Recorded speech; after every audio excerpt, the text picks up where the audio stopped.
presentations. Hello, everyone, and welcome to this afternoon's presentations. We have two schools that are scheduled to present. We're going to, if Dee Dee Patterson from the PMO joins, then we'll break, maybe either at the close of one of the presentations, or Yair may ask you to halt, and we'll let Dee Dee go on. And then Dr. Andrew Wright of University of Louisville will be our first school to present. Diane Burke, we're expecting to join us. And then Dr. Zoe Fowler will talk with us about Competency Corner. After all the presentations, then Gretchen will come on and talk with us about next month.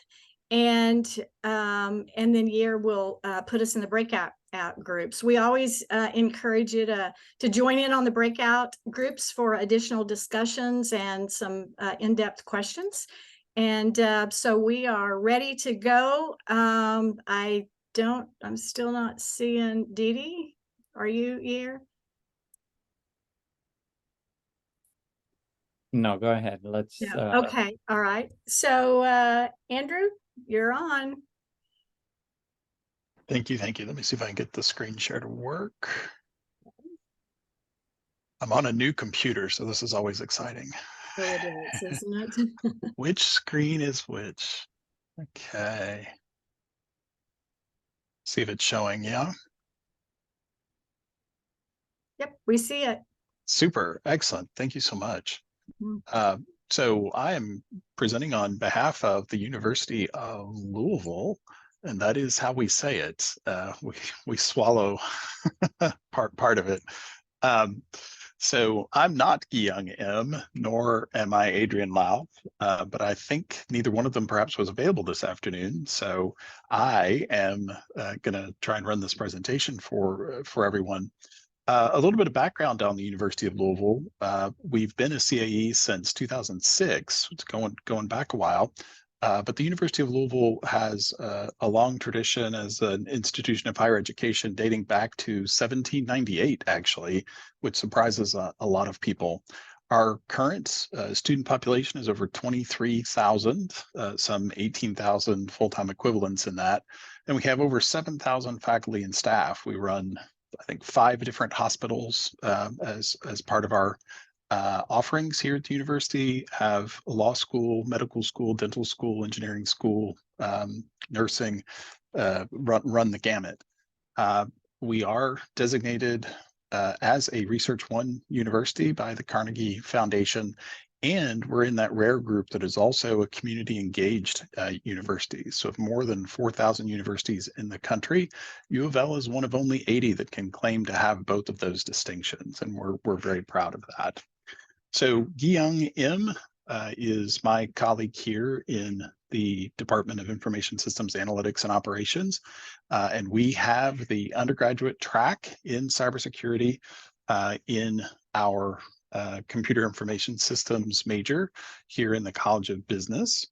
But we also have a separate program of study that is designated as a Center of Academic Excellence that is led by the College of Engineering, the Speed School of Engineering, and Dr. Adrian Lauf is the primary point of contact for that graduate certificate in cybersecurity. But we've been working together for a long time. You may know my colleague, Dr. Adel El-Maghrabi, who's been with the university even longer than I have. He was actually on my dissertation committee, so I'm a proud student of Adel's in computer science and engineering. So we do have two different programs, as I mentioned, that are validated as Centers of Academic Excellence in Cyber Defense. Our undergraduate track in cybersecurity is our most popular track in computer information systems here in the College of Business, which I'm glad that that's the case. And we are a traditional Bachelor of Science in Business Administration program with the full gamut of College of Business content that you'd expect: management, marketing, finance, accounting, economics, all of that our students get exposure to. And of course, our cybersecurity content. The graduate certificate is housed in the Speed School of Engineering. And between us, we've kind of chosen to focus our efforts in the following areas from the NICE framework, being a business school, cybersecurity management, strategic planning and policy are obvious strengths on our side. But both of our programs cover all of these elements: cyber defense analysis, incident response, risk management, digital forensics. Particular subject matter expertise that our colleagues have some work in smart cities and cybersecurity in smart cities, Internet of Things, artificial intelligence applications in cybersecurity, some work in cryptography. Dr. Elmagrabi has had a postdoc for a few years that was here, where they were working with post-quantum cryptography work. So that's an area that they've done some work in as well. Our friends in the College of Arts and Sciences and Criminal Justice, we've worked together on integrating cybersecurity in traditional law enforcement and public safety. Some healthcare related work with data security challenges in multi-hospital systems. And of course, of late, our work in cybersecurity workforce development off of a few grants that we've been lucky to help lead coalitions in. Our next program of study here is probably going to be trying to put together an interdisciplinary Masters of Science in cybersecurity. So really wanting to leverage that interdisciplinary approach, having our colleagues from the College of Engineering, College of Business, the College of Education and Human Development, with our friends in Arts and Sciences, with specific tracks around cybersecurity management, cybersecurity education, preparing that next generation of high school students that would want to enter the workforce, and how we might do a better job with that, and criminal justice. These are kind of our thoughts. And because I had blank space, I threw in a picture of one of our CCDC teams working on a preparation for competition here. So from the templates areas of research, so work ongoing in smart cities. I've included a couple of the articles here that they've published recently in these areas, but looking at IoT as well in the smart cities context. Some other work here with artificial intelligence, looking at keystroke dynamics and mouse dynamics as indicators for biometric identification of individuals. Several papers and presentations that we've done with law enforcement. I think our first grant, perhaps from the NCAEC, was in this area of law enforcement and trying to help prepare transitioning workers in law enforcement, but also just to backfill some of the skills that they might not have had if they'd been working on the force for a long time. Hospital systems, this was important for us for a variety of reasons. Our workforce development grant had a focus initially in healthcare, so hospital systems really important for us, given that we have 5 of them under our direct control here at the university. Unfortunately, one of our larger hospital systems, not affiliated with the University of Louisville, I should point out, was hit with a ransomware attack this summer, and that had been the case that was included in our capstone for that workforce development certificate program that we'd developed. So sad that it came to fruition that way, but very realistic what we were able to incorporate.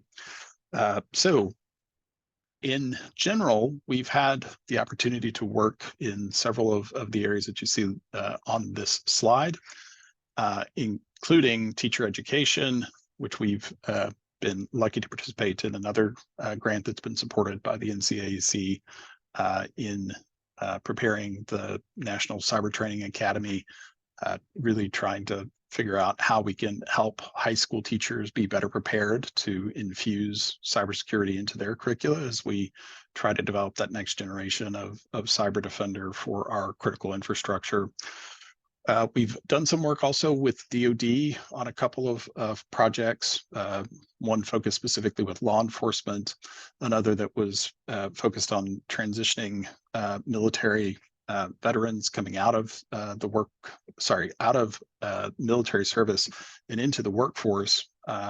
One of our colleagues in the College of Education and Human Development, Jeff Sun, helped lead an effort with certification training in that space. So that's another one of these grants.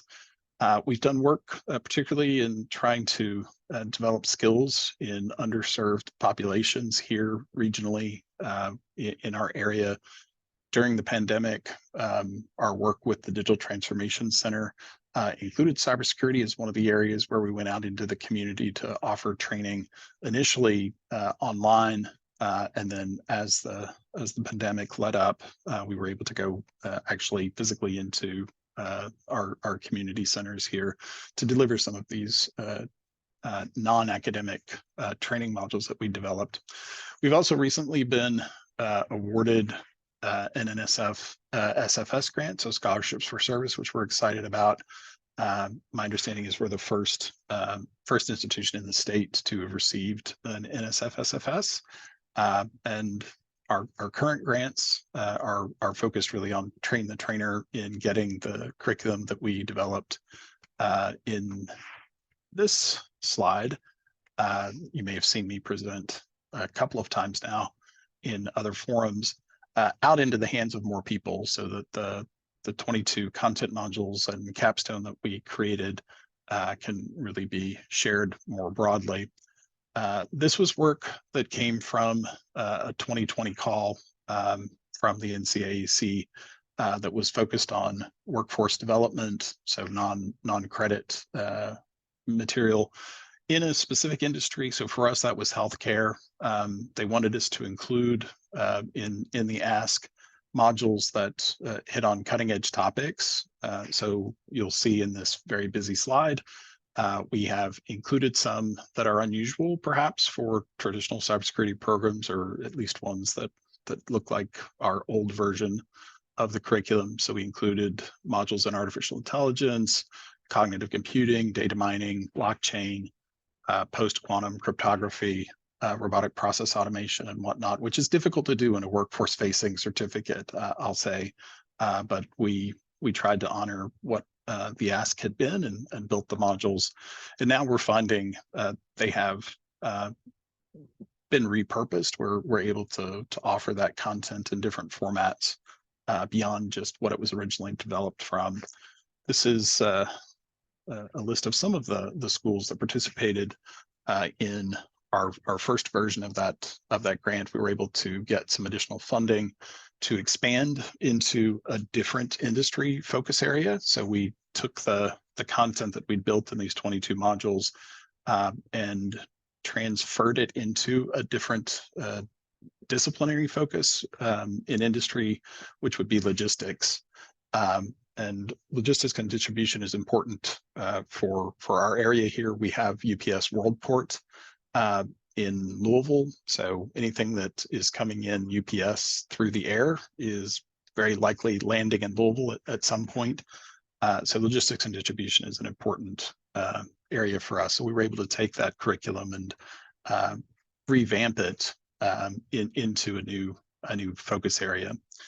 So we were recently awarded an extension continuation grant from our friends at the National Centers of Academic Excellence in Cybersecurity that have allowed us to expand our coalition and focus on train the trainer.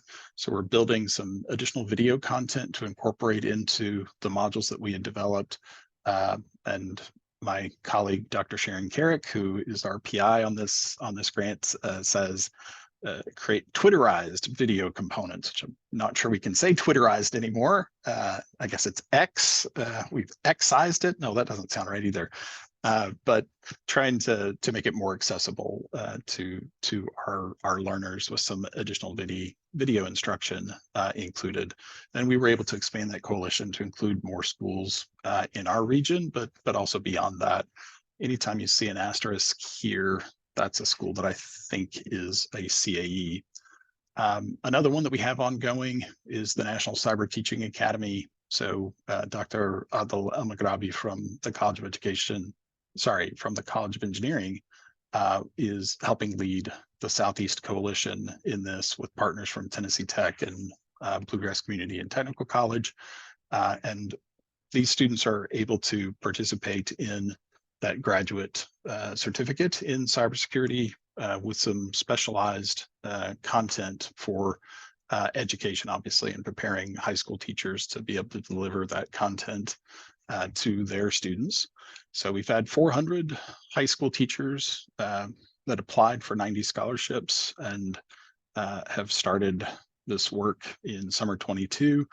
As I understand it, Adil told me they had another subcontract that's going to offer another 2 years on this. So there probably are additional opportunities to participate in this one as well. But we've been able to work with a bunch of schools, many of which are indeed CAEs and others that are aspiring to be CAEs.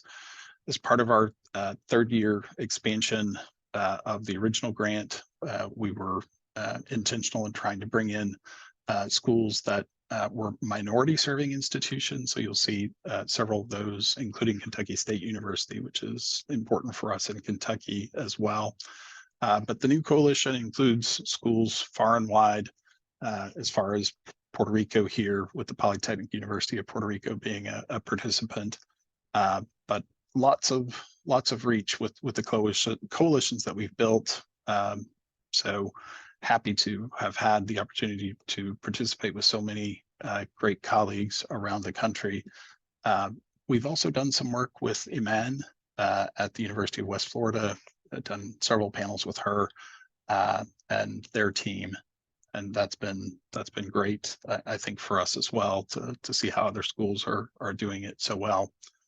In terms of changes, enhancements, gaps, things that I think we're perhaps all struggling with, how to best support delivery of a robust cyber range. We have had faculty members in the College of Engineering, along with grad students there, develop a powerful cluster now that they've got running really well that can support over 2,500 simultaneous virtual machines in its current configuration, which is quite a bit. But it has taken a lot of care and feeding and time and attention to get to this point. But to me, at least, seems that we're not using it to its full capacity if we're not also sharing it with other schools in the state, other needs that we might have that could probably help us support it as well. And then, of course, the role that cloud is playing. How to incorporate cutting edge topics into our curricula. It's easy to just kind of teach the same class over and over again. I've fallen into that trap myself. So how do we address artificial intelligence and this world of post-quantum crypto? An important one for me is a former chair of diversity, equity, and inclusion here at the University of Louisville College of Business. How to bring in a more diverse student population. We're working with community and technical colleges in our area to produce articulation agreements. We've been lucky to be supported by a very generous partner in allowing us to create dual credit programs with high schools in our region. So cybersecurity is on my list of ones to bring out as part of that dual credit. And of course, Gen Cyber, we'd love to have more opportunity to work with students directly in summer camps and whatnot. Through our Digital Transformation Center, we've done some work with entrepreneurship in high school student population and getting them some digital skills with analytics, but cybersecurity has not been a significant component in that. So maybe something that is more specifically focused like Gen Cyber would be. I think the issue everyone is struggling with, how do we hire and retain qualified faculty with cybersecurity expertise? Love to hear more about strategies that schools are able to employ. Here we've been lucky, at least, that the state has seen fit to help us with some funding to hire in a national researcher, but we have to come up with matching funds. That program is called Bucks for Brains, and right now finding the matching funds is proving more challenging than I think we would have hoped. Great to see that we're having a discussion of competency-based outcomes and how we might transition in this direction. I think that's something we're all going to need to participate in these workshops and get a better understanding of. We do have some work here at the University of Louisville that is competency-based, coming from our friends in the College of Education, but we've got a lot more work to do to prepare ourselves to evaluate entire programs in this way. And how to do more with student competitions. I just got a report this morning from the National Cyber League. So one of our teams finished 11th out of 4,680 teams. That's pretty darn good. We're proud of that. And one of our other teams finished in the top 5%. So that's exciting. We've had some success with CCDC as well. But we know that the student competitions, get the attention of the students. It really drives it home for them. So more opportunities to do that. Then I'll end with the SFS award. I know Dr. Almgrabi and Dr. Zhang here are very proud of having been able to be the first in the state to receive this award. And I know that's going to make a difference for our students' opportunity to participate in higher education. We've already got 7 students in the program with this funding. So very proud about that. So that was my slide deck. Okay, Andrew, great. Lots of really good information in a very short period of time. Thank you. Yeah, Dee Dee Patterson from the PMO has joined us. So we're going to ask Dee Dee for updates from the PMO. Hello, thank you for slipping me in. So first I want to thank all the participants, all the peer reviewers who participated in the peer review event. There were 40 applications that were assigned and 70 peer reviewers there. So thank you to everyone.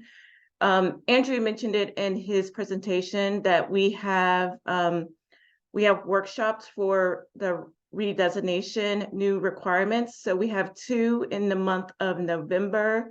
We have it's November 20th from 2 to 4 Eastern Standard Time, November 28th from 10 a.m. to 12 p.m. Eastern Standard Time. And the other thing we're working on, we're updating the requirement for the contribution requirement for new schools. So we're going to communicate once we update all the documents. We're going to update the tool, and we're going to update the documents, and then formally let you know that we're removing that requirement for new schools. And that's all I have. Thank you. Okay, thank you, Dee Dee, for that information. Are we seeing Diane Burke yet? Not that Okay. I see. I think we'll move ahead With and hand it over to Zoe. Okay, Zoe, we're well ahead of time today, so go right ahead. Brilliant. Okay, I'm going to have a go at sharing my screen, and I would appreciate it if I could get can people see this if I move this on to perfect? We're seeing it. Yes, we see it. Thank you. Perfect. Thank you for asking me to come. I'm Zoe Fowler. I'm Principal Researcher with the Careers Preparation National Centre. And to begin with, I want to say thank you to Yair and Sandra and Gretchen for creating the opportunity to talk about competency at each of these meetings. I know that you've had a few talks from some of our trained trainers who are going out into the community. My intention today is to helicopter out a little bit and give an overview of why we're focusing on competency, why competency matters. I'm going to move very quickly through the presentation, but there will be resources at the end where we can slow down, go into more detail. I'm also happy to email the slides to anybody or share them in the discussion section afterwards. We've been working on competency for the past 4 years, and as you know, it's quite a hot topic at the moment. It's been brought into the redesignation requirements, and we're working on some pilots to do with that. And when I talk about competency, typically, I'm just trying to work out now, how do I go? It's very twitchy, isn't it, the way that they do these? Okay, when I start talking about competency, I've got it back to the right slide. I tend to begin with this really simple Venn diagram. And the idea is that a student comes into college, studies cybersecurity, and moves into workplace where they become a cybersecurity expert. And that seems really simple. They get the knowledge and skills, they become competent, then they develop their professional expertise. The problem that we have is within this system, no stakeholders are totally happy at the moment. If we look at it from a policy level, depending upon which survey data we look at, we're hearing that there are more than 500,000 unfilled positions in cybersecurity within the US, which is a matter of national security risk, which obviously is wanting to be addressed. If I talk to employers, I've been doing a lot of interviews and case studies with employers, we're hearing that they're recruiting new hires, graduates from our programs, who are often very knowledgeable and very skilled, but aren't able to do the jobs that they're hired for. That's sometimes a question of fit, that the wrong people are going into the wrong positions. And sometimes it's the fact that our graduating students have not had opportunities to operationalize their knowledge and skills within a workplace context. So when I'm talking to employers, they're not very happy as stakeholders. I talk to educators, and as educators, we're completely overwhelmed, I think. There aren't enough faculty in place. We have a relatively new academic discipline. It's only really a decade old, and we're continuously being asked to bring more and new things into the curricula that we're teaching, but it's never clear what we can let go of. And obviously that can't be an ever-expanding system. So I feel that educators are also struggling here and not happy as stakeholders. And then our students, we're hearing, are not getting that first position. They're not getting onto that first rung of the career ladder, despite the number of vacancies out there. So it would seem to me that if nobody's really happy, the best thing that we can do is to create a common solution where we can all work together on one area. And that's why I tend to zoom in on competency. When I think about competency, I think about this overlap in the Venn diagram. It's not suggesting a change of knowledge and skills. We're not trying to redefine the workplace, but we are thinking about that bridging area where education and employment come together. So within the CAE community, we have developed a definition of competency which relates specifically to that overlap within the Venn diagram. When we talk about competency within the CAE community, this is the definition that we're using. There are many definitions out there, but within the CAE community, we are thinking of competency as the ability for the student to complete a task in the context of a work role. So we're not thinking about knowledge and skills as generic, abstract things. We're thinking about how those knowledge and skills are operationalized in relation to a task which we can observe students doing, which is contextualized in the context of a work role. And that's really important. So we have a very specific definition. And the reason we've done that is because we want our different stakeholders to be using the word in the same way. We want our policymakers, our employers, our educators, and our students to all be singing off the same sheet. So what do I mean when I think about the context of a work role? Well, here's the thing. We've got an expanding ecosystem in cybersecurity. So there are quite a few work roles out here. This is just using the latest version of the NICE framework, which is actually about to be revised. And this is not as large and extensive as the DCWF framework, which actually has more work roles listed. And AI is barely represented here. If my colleague Vincent Nestler was here, he's saying within 6 months, this is going to look very different because of the role of AI.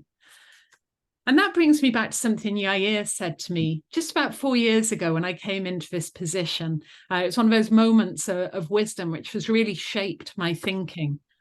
Yair pointed out in an early conversation that no single institution can possibly prepare the students for every work role. That's really important. And when we're talking about competency, that's really important. We can't anticipate that we can prepare our students for every work role which is out there as individual institutions. But as a community, we potentially can. And I think that is part of the rationale of why, as we're beginning to think about changes which have been brought in with redesignation, we're looking at identifying 3 work roles. So the knowledge and skills, the knowledge outcomes, knowledge units are identified at the point of designation when you become a centre of academic excellence. It's known that the teaching is good, providing that academic excellence. As you move towards redesignation in that first year, there's going to be an invitation to identify 3 of all of those work roles which are in place. Just 3 of those work roles for which your designated programme of study prepares its students. And that will give us an idea of what we're doing. We're all unique institutions within unique contexts. We have different employers, different industries, different hiring organisations represented on our advisory boards. We bring together different specialisms, and our students are looking towards different futures. So to identify 3 work roles is a way of beginning to think, what are the unique elements of our programme of study? The second year after post-designation, and it's worth remembering this has only been brought in as a pilot for schools designated in 2026, 2027 in the first instance, and we'll be working closely with them. As the schools are coming up for redesignation, so it's the 2026, 2027 schools who'll be identifying those 3 work roles for 2026 schools. The 2027 schools will then be identifying 10 competency experiences they provide to their students which relate to the tasks within those 3 work roles which have already been identified. So the 3 work roles are identified in first year post-designation, and then thinking about 10 experiences which provide opportunities for students to operationalize their knowledge and skills in ways which demonstrate competency in terms of the tasks within that work role. And that might be within classroom activities, capstone projects, or it may be thinking about the other opportunities we provide to our students, such as participating in a competition or being part of a cyber club, taking part in an internship, doing an apprenticeship, taking part in a desktop exercise. There are many different ways that we can provide these simulated work role experiences for our students. And the benefits for this, of course, is that our students also get that chance to try out some of the things within that work role and to anticipate where they want to take their passions and their future, as well as developing a currency to be able to take forward to employers where they're able to relate their learning, which they've done within the college, to what they might be doing within the workplace. Again, we have many different stakeholders at play here, as I talked about in that initial Venn diagram. So we want to keep the simplicity. We want to make sure that people are clearly understanding one another. So as well as having the shared definition of competency as the ability to complete a task within the context of a work role, we're breaking that down into 5 key elements. These are informed by Robert Mager's work around learning objectives, and we've also brought in employability because that's something which we find educators are talking about, employers are talking about, and at the level of policymakers, we also find there's this need for employability. I'm going to give you a link to a handbook at the end of today's short presentation so that you can go into this in more detail. But essentially, when we talk about competency, we're talking about somebody doing something. So we think about who that somebody is. What are the prerequisites that a student needs to bring to the competency experience we offer them? What courses do they need to have already studied? What knowledge and skills need to be in place for them to be successful within this competency experience we're giving, this ability to complete this task within the context of a work role? And we map it onto a task within one of these work roles using either the NICE framework or the DCWF framework. Again, think of that bridge between education and employment. we're making that very intentional by referencing a task within one of those frameworks. The context is very descriptive. It's just describing what was the activity. Was that a competition? Was it something they did in class? Was it an internship? How many computers did they have? What kind of materials were they using? What resources did they have access to? Degree is a way of creating parameters. What would competency look like? How long should a student have to demonstrate competency? How accurate should they be? What would the level of completion be? And then really importantly, as far as I'm concerned, employability. What are these professional skills that wrap around the competency, that ability to communicate with others, to collaborate, to demonstrate ethics and integrity, to demonstrate critical thinking? So the CPNC was set up just over a year ago now to really push forward this work on competency. And I'm very committed to make sure that the work fits with what we're all doing. Again, that idea of creating a commonality. I designed this slide to look like a wheel because it's very important to me. We're not all reinventing the wheel.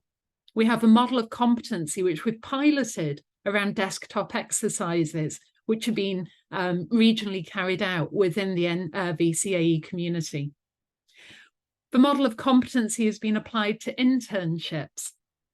I've developed an e-handbook with my colleague Vincent Nessler, which provides guidance to anybody if they want to work through our model in their own time, to dip into that. It's very hands-on. It's providing that kind of guidance.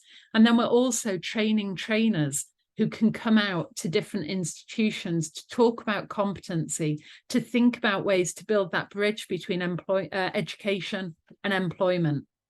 We have Dan Manson and Morgan Zantua exploring how competency relates to competitions. We have Suzanne Wetzel looking at competency in terms of freemium and freely available tools. And we're also working closely with SecureEd as they develop an e-library, which we can dip into with competency statements.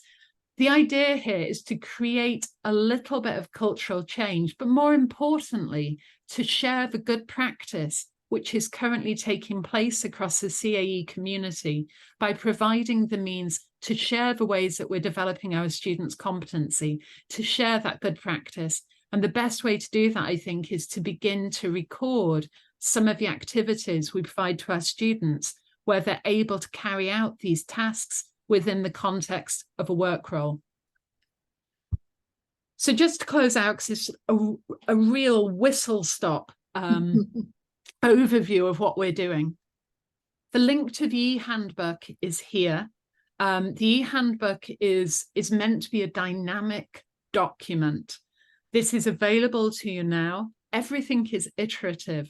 As these experiences are going forward and the fit changes, or we get new ideas or more examples of statements, this handbook will also develop. I want it to be a living document within our community so that it really serves all of our purposes and this changing ecosystem. Every month, one of our trainers is going to come along and talk at these CAE COP meetings and talk about what they're doing within their institution or with their employers, regional boards, whatever that may be. We're providing training and information sessions. We did several in September at the National NCEC, and any events we do are advertised on CAE Community Board. We have trainers in development. We've got another training meeting tomorrow. They'll be coming out as well. They're going to be living resources within our community. And we're also developing some standalone video resources. Central to this bridge that we're building as a way of addressing talent pipeline problems and the fact that the policymakers, the educators and the employers really need to come together for the good of our students. We're building stronger connections with the two work role frameworks, whether that's the DCWF or the NICE framework. And I've put the links to both of those there. And that's kind of a very quick overview for you. And I look forward to talking to some of you in our breakout room. Zoe, that's great information. And you're right. It's coming out through a fire hose. It's a lot of great information very fast. Thank you very much. I might ask if you can put those the links to the handbook and maybe some of those other links in our chat, then people can pull those down. I know there's several who are already interested in getting your presentation and getting the information and joining, in the breakout sessions. Certainly. So thank you very much for that. Okay, we're going to move on to Diane Burke, who's going to talk with us now. Diane, if you can share your screen, please. And we have you you're muted.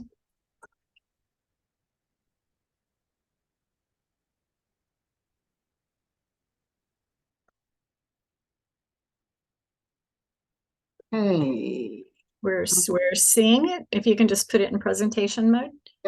just getting there. Sorry, I'm on a laptop and I'm just struggling a bit with where I want everything to be. There we go. Okay, That's good. so are we good to go? Y'all can hear me. Looks like you can see. Okay, thanks for the thumbs up. I appreciate that. So I'm Diane Burke. I'm with the University of Montana, the Missoula College. We are located in Western Montana, and we have no snow today, but I was digging out from under 18 inches not too long ago. So winter is kind of here. The point of contact for our CAE program is Vic Valgenti. I'm hoping he can join us today. And then I'm the secondary here, and he's got our contact information. We have been a CAE since 2017, and we're just big fans of the CAE program. We think that it's really helped. We were the first CAE in the state of Montana, and we are working with 2 additional colleges. One has been, is now a CAE. The other should be shortly if they are not already. So our goal is to continue that through the rest of the 17 higher education institutions in the state of Montana. So the program that we most recently validated is our Certificate of Technical Studies in Cybersecurity. This is a 4-course sequence that leads to the CTS in cybersecurity. Those 4 courses are also embedded in our AAS. And so we are working toward moving that AAS forward as also another program of study that will be validated. The focus is modern IT is cybersecurity. And I think that's one of the things that we look at is people say IT and they think that cybersecurity really is something different. And I think you can argue those semantics, but really the things that we do in an IT program, so many of them really do support cybersecurity activities. So we bring that into all of the courses that we teach, whether it really is like a Sec Plus prep course, or if it is something in our ethics program. I think we really try and make these cybersecurity connections all the way through. What we focus on in this program of study is networking. We have operating systems, we have ethical hacking, we have DevOps, and then we also focus on ethics. And then we have a writing component that we bring into that. And so that is our program of study that we offer. Our next program of study is likely going to be a Bachelor of Science in Cybersecurity. We're the 2-year institution, so that is not going to be our program, but this is a collaboration between Missoula College and the College of Business at the University of Montana. What we have is a laddered program where students, even if they're in the 4-year program, they will take Missoula College courses, and many of our courses are embedded in that degree program. So it really is a laddered collaboration. This bachelor's degree in cybersecurity is new. It is just starting this year, even though the courses have been present for quite a while. We have reformed that and created the new degree plan of the Bachelor of Science in Cybersecurity. So we're excited about that. We worked very closely with our colleagues on the four-year campus on this initiative. Even though we are a separate college in name, we are embedded. So really, we share faculty, we share facilities. This really is a collaborative effort. The research projects that we're working on is, this one is very interesting. This is the key one here is trusted third party rapid intervention and containment of cyber emergencies. So this is something that I just love about being at the University of Montana. We have a collaboration with the National Guard. We work very closely with them on several initiatives. And we had a tabletop exercise here in last April, where the National Guard was here, CISA was here, and then we had providers, the electrical grid providers from mostly in Montana. We had some folks from Idaho and Washington, and we were going through a tabletop exercise in cybersecurity. That afternoon, a real live incident occurred at our sister campus, Montana State University. And the cyber defense team from the National Guard were at the tabletop, and they needed to be redeployed to get over to Bozeman, about 2 hours away, to be hands-on for that event. What we found out is that that team sat in Missoula for 6 hours and could not leave to go over and handle and start assisting with that event because they didn't have travel clearance. They didn't have per diem expenses lined out. They didn't have hotel rooms. And so this research project that we're working on is, what do we do to rapidly let this team deploy from the National Guard? What do we need to have in place so that instead of sitting here and not being able to do anything, if they really have to get this procurement taken care of, what can they do in the meantime? And so we're looking at ways that we can bring this online so that the cyber defense team could set up secure laptops, access a secure space where they would start to actually process that, the details of that event. So that is a primary research project that we're working on. I'm really excited about working with this. And the nice thing is it's a collaboration with the team that I train them twice a year. We do live fire exercises with them. So this is not just some bureaucrat that we're working with. We know these folks and they know us. So the nice thing about being in Montana is that it's really a small world. Diana, this is Vic. I came in on your link, so I'm under your name as well. I was like, why is there two Diane Burks here? But anyway, so and another part of that particular research too is also looking at the techniques and the tools for rapidly addressing this issue. So I just wanted to add that little piece and allow Diane to call on me if she needs.